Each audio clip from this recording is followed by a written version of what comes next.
Bonjour et bienvenue dans cette nouvelle vidéo qui sera consacrée au service bureau à distance de Microsoft, plus connu sous le nom de RDS, Remote Desktop Services. Pourquoi un focus sur ce thème? Tout simplement parce que c'est aujourd'hui le rôle le plus compliqué à protéger dans l'entreprise. En effet, si on reprend l'usage premier de ce mode, il s'agit donc de terminaux passifs qui vont se connecter à une session pour accéder à un bureau distant ou à une application publiée. Ce fameux terminal passif n'est donc pas équipé de solutions de type endpoint pour assurer sa sécurité. Tout va donc se jouer sur le serveur RDS. Pour cela, nous allons utiliser Kaspersky Security 10 pour Windows Server. C'est une solution qui a été développée il y a plus de 10 ans pour les serveurs TSE Citrix et qui depuis a toujours gardé ce rôle prépondérant, même si beaucoup de nos clients et partenaires l'installent également sur tout type de serveur Windows.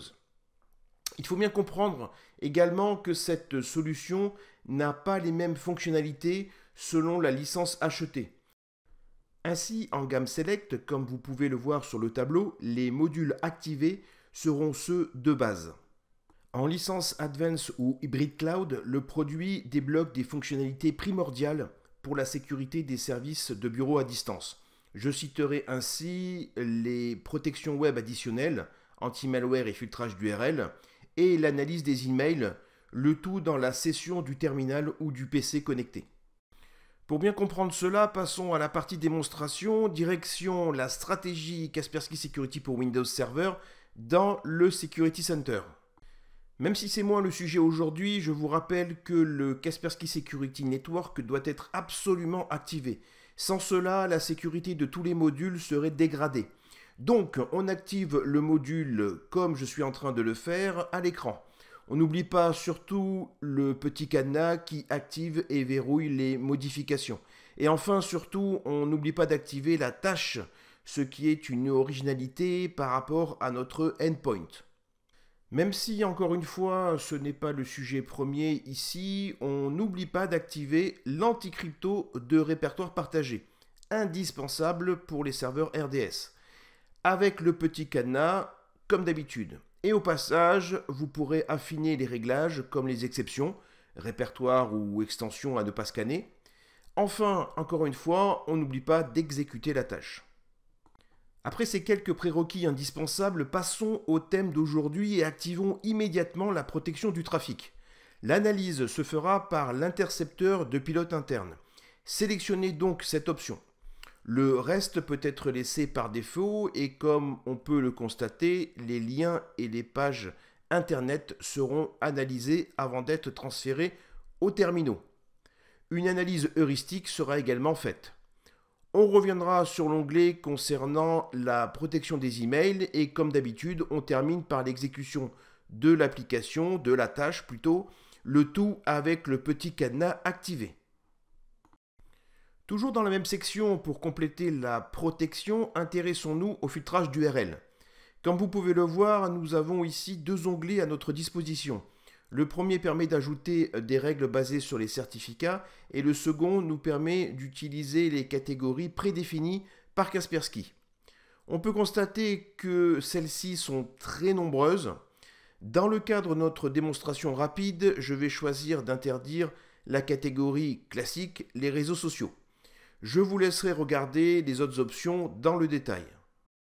On vérifiera une dernière fois la présence du petit cadenas et il ne reste plus qu'à appuyer sur appliquer pour diffuser la stratégie. Juste avant de me connecter à une application distante, je vais rajouter une fonction optionnelle qui me permettra de faire apparaître un message de sécurité sur un terminal non équipé d'une solution de protection Kaspersky. Une fois encore, je vais vérifier que l'option est présente et je vais valider en activant les cadenas. Pour la démonstration, je vais me connecter à une vieille machine équipée d'un Windows 7 et d'un Internet Explorer. Après avoir saisi l'adresse fournie par l'administrateur, nous arrivons sur les ressources mises à notre disposition. Ici, il s'agit uniquement de Google Chrome qui a été publié comme application partagée. L'interface et la configuration seraient bien évidemment la même que l'on soit sur un Windows, un Mac, un Linux ou un pur terminal type Wise. Comme vous pouvez le voir, je peux me connecter à n'importe quel site légitime sans problème. Cependant, si j'essaye de me connecter à un site lié aux réseaux sociaux, Kaspersky Security pour Windows Server m'en empêche, comme nous l'avons configuré.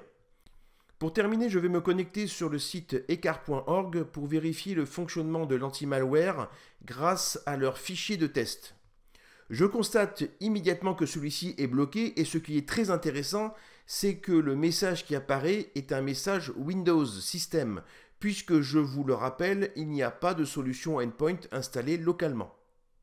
Enfin, si je retourne dans le Security Center et que j'édite les propriétés du serveur RDS et que je vais dans ces événements, je constate que tout a été tracé et que je pourrai donc facilement retrouver ces informations dans les rapports et les tableaux de bord que vous connaissez maintenant. Merci d'avoir suivi cette vidéo, n'oubliez pas de vous abonner à la chaîne pour ne louper aucun des prochains épisodes et bien sûr, si vous avez des questions, laissez-les dans les commentaires. À bientôt.